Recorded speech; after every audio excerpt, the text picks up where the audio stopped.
Presentation Skills for Design Students, Episode 18.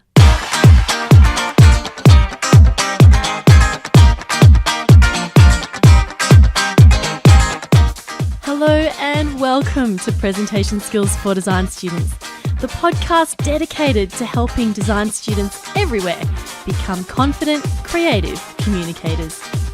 My name's Christina Canters, and I'm here to help you speak with confidence, create compelling presentations, and communicate your ideas like a boss.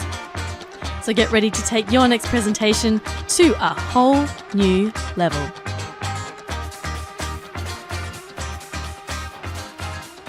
Yes, and welcome back everyone to the podcast. Thank you so much for tuning in today. I'm really excited for today's episode because I'm interviewing the one and only Ulysses Valiente from the Underdog Architecture Students blog. I'll be speaking more about what Ulysses is up to in a moment, but I just want to share with you a little challenge that I've been setting myself this week. Now, you know how on this podcast I like to give you a challenge of the week. This week I've been setting myself my own little challenges. Now, do you remember my interview with Peter Billingham? It was episode 4, so you can find it at designdrawspeak.com/004. If you haven't listened to it yet, you should definitely check it out. Peter is a brilliant speaker and has lots and lots of tips to share. But one thing that we spoke about was this idea of surpriseology and how to really just do something out of the ordinary to really surprise people and make a positive impact on their day. So I've actually been practicing surpriseology and how to become a surpriseologist this week. And I've been doing this by coming up with creative ways to ask people to be interview guests on my podcast. So the first thing I did this week was I made a slideshow presentation and I uploaded it to SlideShare. And then I tweeted the link to Nadine Hanafi, who runs a company called We Are Visual, and they're all about creating beautiful and effective presentations. So I thought, how can I be a surpriseologist and make something that stands out? So I created this slideshow, and you know what? She said yes. So I'll be bringing her on as a guest on the show in the next few weeks, and that should be really, really cool.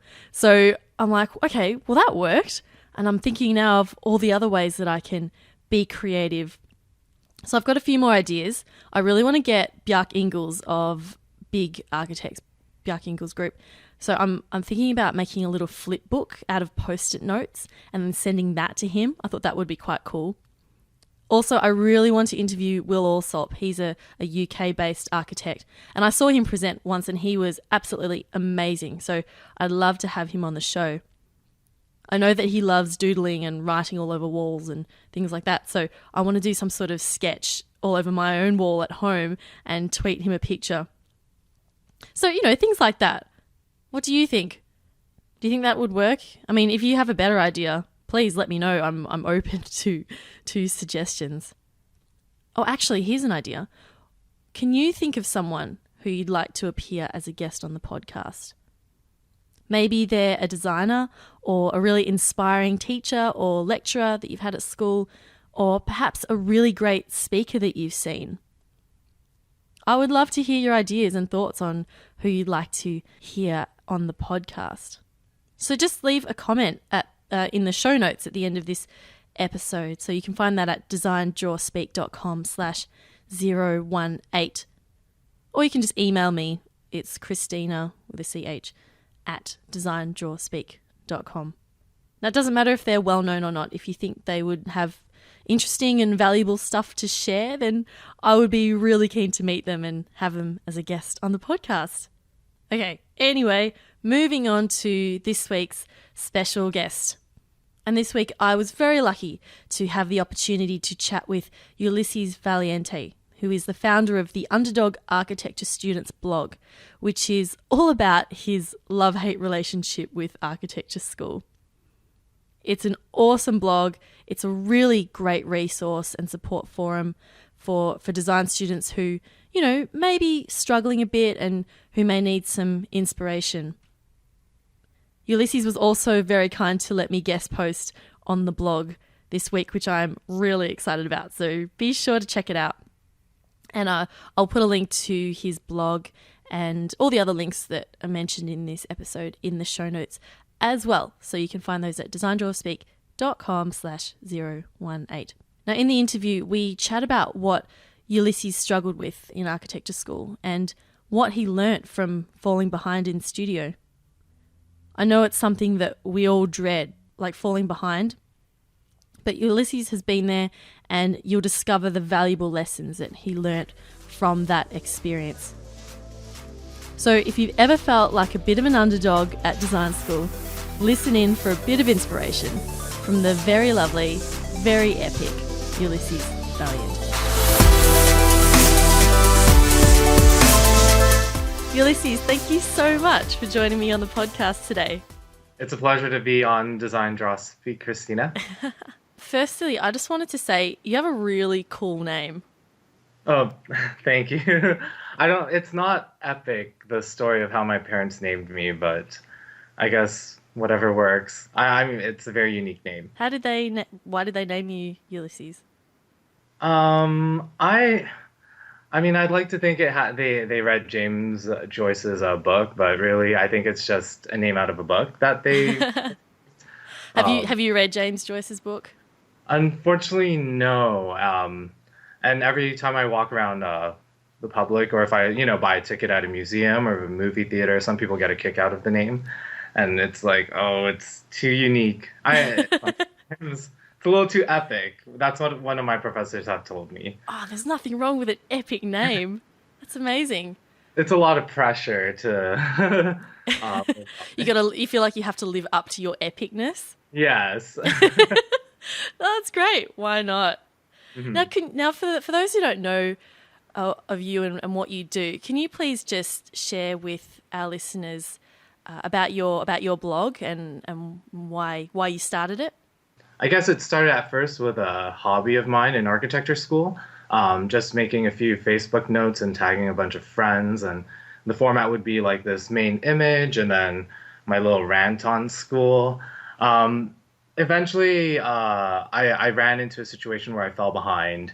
And I guess to kind of recover from it, I used blog as my means to, it was like my therapy and my way to make meaning with failure. I did fall behind in studio, and I've been trying to make meaning even after architecture school. How do I become better in the future? So I established the Underdog Architecture Students blog. After graduation, I decided, okay, instead of just sharing it with my peers and friends on Facebook, I decided to try and make it go public. So I created a Facebook fan page, a Twitter account, and all of a sudden, I got a guest post on Life of an Architect. I was asked to write an article for the Journal of the American Institute of Architecture students, and I started to gain a bigger following. I think my experience of falling behind in studio is something that there are other students out there in the world that deal with the same kind of stresses and struggles, and I felt like I was a little bit more vocal to bring these issues, out. And get people to realize that, there are going to be students that fall behind and there are going to be design students that struggle. Yeah, so many people do share the same struggles and the same stresses and things like that. So to give architecture students a voice like that is really great. So yeah, I congratulate you on that. It's a really great blog. And yeah, I encourage anyone listening to go check it out if you haven't already. And I'll pop a link to that in the show notes as well. Now, with everyone I interview on the podcast, Ulysses, you may be aware of this, I like to ask them about the two things. Now, okay. Do you know about the two things? I've heard about it. I forgot the rules, I must say. Sorry. That's okay. It's based on the idea that any topic or subject can be distilled down to just two things, and anything else about that topic is just either an application of those two things or it's just not important. So I actually did this little exercise with a bunch of students at Melbourne University the other week, and one thing I asked them to think about was about YouTube. I said, what are the two things about YouTube? And one response that I got back was, number one, everything has a parody. And number two, cats can do anything. I think that's quite a good analysis of YouTube. And it's a really good practice, I find, when you are trying to put together a presentation, when you're sort of struggling as to thinking about what do I share? You know, what do I talk about first? If you just think, you know, what are the two things that the audience really needs to know about this design or, you know, or about my project, and that will really help. So one thing I want to ask you is, what are the two things about improvisational comedy? Improvisational comedy, I guess, one, it's about collaboration and learning how to, I guess, work with your partner or a group of people on a scene that you're doing. It requires paying attention. So one of the things I'm learning I just started improv school, introductory classes. I'm in my second week, is the idea of giving an offer and also saying yes and accepting those offers. So if you're in a scene and you have to, if you're in a scene and, you know, somebody will make this scenario for you or give you a certain name, you're going to have to run with it and roll with it. I think in some ways, if you're going to be doing your studio presentation and it's with a partner, I think there should be that kind of fluid dynamic of passing back and forth the ideas. And also in collaboration with them, when you work with them on a design, it's not always about just shunning their design ideas. It's also learning about, okay, yes, and let's also contribute to that design idea by doing something else. So it's learning how to work with other people. I feel like I should have applied that more often when I was a student. A few little collaboration blunders here and there, but that's what I'm learning now outside of school. The second one about improvisation, I would say it's about, you know, listening carefully. That's something I wanted to also take improv classes, and you're going to have to be a good listener when you talk to your clients and your professors and the people that you work with. So those are really key to and vital in the profession. Wow, I really like how you related that back to architecture school. Yeah. That's awesome. Yeah, and for those listening, I asked Ulysses that about the improv comedy because I saw on his blog that he had started improv classes and that it has been helping him with his, you know, life outside architecture. I for the past year after I found my job, it took me a year to find work after graduating. I just wanted to do something that was 180, something that was just out of the blue, people wouldn't expect from me. So I decided to get interested in improv classes, and I went to a few drop-in sessions from different comedy troupes and comedy schools, and it was something that I took great enjoyment from, and it was a great breakaway from, you know, working 9 to 5 in an architecture firm. And it seems like it's giving you really great communication skills and building your confidence. Yes, definitely. I think my experiences in architecture school did kind of impact a little bit of my confidence. So and in this blog, if you read it, I am trying to make amends with trying to deal with failure, but also trying to gain confidence back. What sort of experiences did you have that made you lose confidence?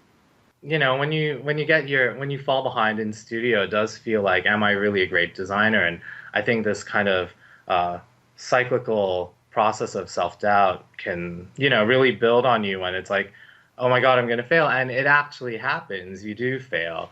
And, you know, it could be traumatic. And also when you fall behind, you can tell with your peers that they don't see you as a great student at times. You know, it's quite often a struggle, I think, for students that fall behind in architecture school, because it's very competitive. So when you did fail, how did you, you know, in hindsight, looking back, what did that teach you? Well, I think one of the things that happened before failing was I dropped some classes, and I think I graduated from high school and I kind of coasted through my classes back then. When you go into uni, it does hit you hard, and I had to learn about the consequence of not working hard enough. So I think after failure, it's a blessing in disguise. It told me, if you really want this, if you really want to be an architect, then you better work hard and you better put more effort into school. So for the final few years of my university career, I was a little bit more focused and engaged. I got involved with a student group, so it gave me a chance to travel to conferences in the US, and it gave me a chance to meet other passionate architecture students, and also just to learn how to, I don't know, I guess there's a lot of things that I did. I tried to be more proactive as a student, quintessentially. Yeah. On your blog, and from what you've experienced and from your own point of view and from your peers as well, what do you seem to find is the number one thing that architecture students struggle with when they are giving presentations? I think if you are presenting your project, I think you need to prepare yourself, ahead. You should know your design in and out, and easily know it to the point that if you're in a presentation and the professor says, we only got 5 minutes, can you quick it up, make it much more quick? You're going to have to know how to summarize your design idea down to, make sure that you're running on time. I also noticed that some students will lose momentum when one of the jurors will start to interrupt them in the middle of their design presentation and, pretty much, I guess, rip them apart. I don't know if there's a nicer way to say it. No, that's pretty much saying it like it is. That's what happens. And I think you also have to learn a little bit of modesty when you do your presentation. I noticed from listening to one of your podcasts, one of the architects says, don't BS, to your client because it's going to bite you back. If you're called out for a mistake, I think you need to, I guess, humbly accept it if you can't defend it, and then kind of be able to learn how to move on. Because more often than not, I see a lot of students that will try and defend that, little mistake that the juror is picking out. And I think there's also that dynamic in a studio presentation where the jury also wants to sound articulate. So if they're feeling like they're being rebutted against, they're going to kind of keep bashing you until they get their point across and put you in your place. So I think you have to find that balance of modesty, knowing when to defend your design and knowing when to let some things go. Definitely. Because I know a lot of the guest critics or the jurors who will be there, they're often, very senior level architects, and they're very experienced and they've been in the game for a long time. And for them, I can imagine for them to have a student who's had, next to nothing relative, comparatively, for them to start saying, oh, no, but I'm right. I can see that, an experienced architect would get on their toes. So, yeah, I totally agree with you. Having just leaving your ego at the door and just accepting that, yes, you are still young and you still have a lot to learn. Yeah, I totally agree. I don't know, I've seen it happen a lot in architecture school where that happens, and usually the end result is not pretty. I mean, if you're watching the review, I guess it's entertaining, but to be in that position of presenting and you're just being railed against, for trying to bite back, it does get a bit iffy.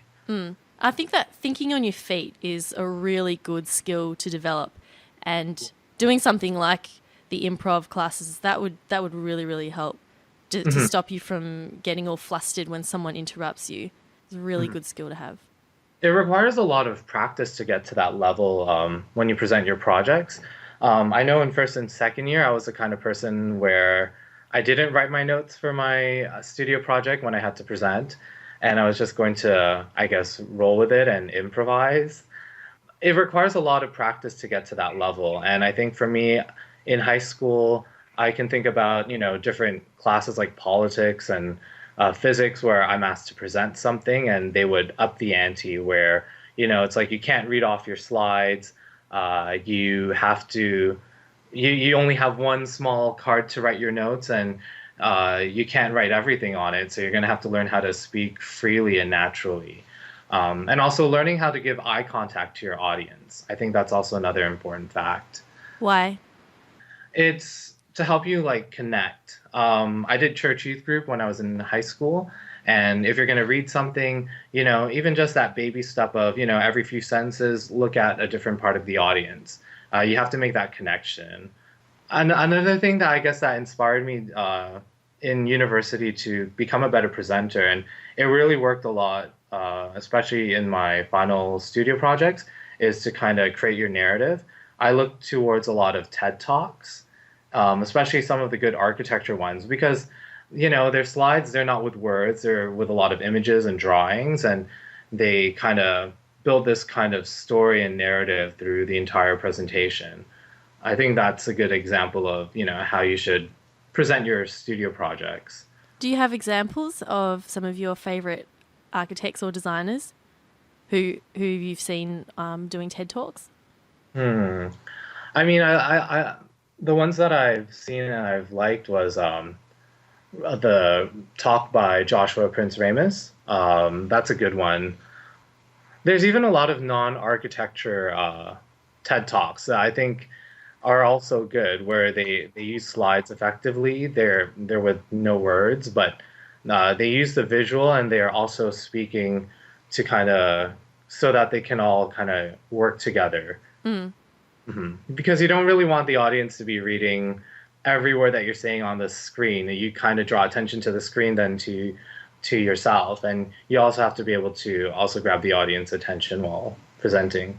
Yes, this is very true. I just did a podcast episode actually on text and using text, and this is something that I discovered. If you put text up on the screen, the audience is going to read it, and if you're trying to talk at the same time, they're either going to listen to you and not read the text, or they're going to read the text and not listen to you. So they can't really do both. Yeah. So you're better off just not putting any text up there if you want to keep talking. Yeah, or just putting a few keywords. I noticed that with like some of the architecture courses I had where people had to present their slides, and some of them would just put the notes of what they were saying, and I don't know, I just felt that was very... Really? Yeah. They'd put their notes of what they're saying on the screen? Yeah, but this isn't for like a studio class. It was more like history or something about architectural writing or urbanism, those type of courses, where we had to present some type of reading to the class. But I don't know. It's not the best way, and I get bored at presentations where it's like just nothing but words. Oh, I think we all do. Yeah. Yeah. So that's really great, because if you can think, because obviously studio is not the only subject that we have to give presentations. So if you can apply that sort of concept or then those ideas to all your other presentations, then you're going to stand out and be the one whose presentation's actually interesting and engaging, rather than just slabs of text on the screen. I could talk about this all day, actually. Like this stuff, as you know, this stuff really, really interests me. We do have to wrap up the interview soon, though. Do you have any other nuggets of advice for design students out there who, might be struggling, might be feeling like they're going to fail, and, that self-doubt is just creeping in? Do you have any other pieces of advice for them? I think you have to persevere. I think there's a lot of students that will fall behind, but they actually will be good, and valuable people to any design firm. There's so many skills that are required to get a building built. Talking to some friends from the States that I met in my educational career, there's people that are interested in communication skills. I think somebody did her thesis on that. Some people, like in my career, I've met people that like doing digital fabrication, and they're pursuing a part of the industry that focuses on it. So I think there's a lot of opportunities for everyone to kind of fit in. I don't think your grades are going to be a very determinate factor of whether you can make it in the field or not, because I've seen many students that fell behind and they work in a pretty good firm now. So there's a light at the end of the tunnel. Yeah, you don't have to be a, super, super duper talented designer or renderer or drawer. I know I was never really good. I'm not very good at drawing, and I didn't consider design to be one of my strengths. But I do have lots of other strengths, and I think if you can just work to use those to your advantage. Mm-hmm. But I also think you should also try and dedicate time to also work on your weaknesses. Photoshop was not my strength, and rendering, and it's at work where I'm confronted where I have to pick it up. So I think what you want to be is like, you want to be the best that you can be. I know that sounds cliche and U.S. Army like, but you want to be able to try and know your strengths, capitalize on them, and if you have time, also work on your other skills or weaknesses. It doesn't hurt. I remember forcing myself to learn how to use, I think it was 3ds Max. I've tried learning that, and it's still hard. Like, I've taken courses on it. It's so hard. I tried it, and I got so frustrated in the end. I went, okay, at least I know this is just not, I don't see a future for myself doing 3ds Max. So I stuck to doing physical models in Photoshop, and that worked for me. Mm-hmm. Because really, your time is precious, especially during semester. Yes. You have to stick to your strengths. I think in my school, a lot of people were into a certain 3D modeling software and renderer, and they would look down at, things like SketchUp or whatever. But honestly, if it really comes down to your design ability, and whatever gets the idea across quickly and effectively to help you get that grade, then you shouldn't feel insecure about that. Perfect. I love that. That's a great thought to end on right there. Now, Ulysses, it's been an absolute pleasure having you on the podcast. Can you just remind us again of your blog? Yeah, don't forget to check out the Underdog Architecture Students blog. I'm also available on Facebook and Twitter. What's your Twitter name? It's Underdog Arc Stu. Yep. And so feel free to check me out there. The URLs is a bit lengthy, and I'm sure Christina will be able to provide it on the website. Yes, I'll definitely pop that on there. And we also have the Facebook fan page. I like Facebook a lot, so there's more content coming out from that one. That's cool. But you have a lot of likes. I'm really inspired. I want as many likes as you have. Well, I have already shared Design Draw Speak, and next week when I share the guest post, I'm going to share your fan page again. Oh, so, awesome. Yes, I must say Ulysses has been very kind to let me guest post on his blog, which I'm very excited about. So that would be very cool. All right. Well, Ulysses, thank you so much again, and all the best with the blog and with your continuing endeavors in the architecture profession. Same, and I wish the same to you. I hope you enjoy New York City, and I hope it's I hope it's an awesome one and you get to grow. And yeah, definitely. Thanks so much. All right, no take care. Take care. Bye.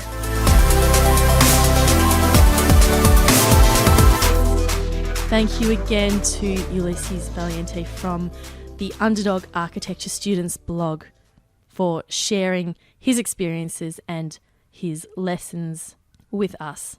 I was certainly inspired during our chat, and I hope that you are too. So be sure to check out his blog, the Underdog Architecture Students blog. I'll put a link to that in the show notes at designdrawspeak.com/018. Now, the challenge of the week. And I'd like to relate this back to what Ulysses and I were talking about in terms of focusing on your strengths, but also looking at your weaknesses. So your challenge this week, I'd like you to just write down what your strengths are and what you're good at. And then I'd like you to think about how you can use these strengths to really stand out, be unique, and be really authentic in your work and in your presentations. And then I'd also like you to write down one weakness or one particular area that you believe needs work. So maybe it's your drawing skills, maybe it's your communication skills, maybe it's your time management, whatever it is, write down one area that you believe you need to improve on, and then write down a few ways that you can actually start to improve this semester. So just one thing. And if you start to just do little things to work on that, Maybe it's a software program you're not very good at, like Photoshop. So maybe you can set yourself the goal of, each week I'm going to do one tutorial. I'm going to go on YouTube and find one tutorial and learn one little thing about Photoshop. And then just take these small steps in order to improve your weaknesses. And then even if it's just one thing per week, if you do that for a year, that's 52, say, tutorials or 52 steps that you've taken to improve. And I guarantee you will get better and be a lot closer to becoming the Photoshop ninja that you want to be. So that just about brings us to the end of episode 18 of Presentation Skills for Design Students. Thank you so much for joining me today. It's been an absolute pleasure, and I really hope that you've got a lot out of this episode. If you haven't already, I would very much love it if you could subscribe to the podcast in iTunes. And you know what would really help this podcast get discovered by more people? If you could leave a rating and a review in iTunes, that would be absolutely amazing. All you have to do is go to designdrawspeak.com and follow the links there to iTunes. Leaving a review is just really, really quick, and it's just a really good way for the podcast to gain a bit more exposure. So thank you for that. I really appreciate it. Anyway, I hope you have a simply wonderful week. And until next time, this has been Presentation Skills for Design Students, helping you become a confident, creative communicator.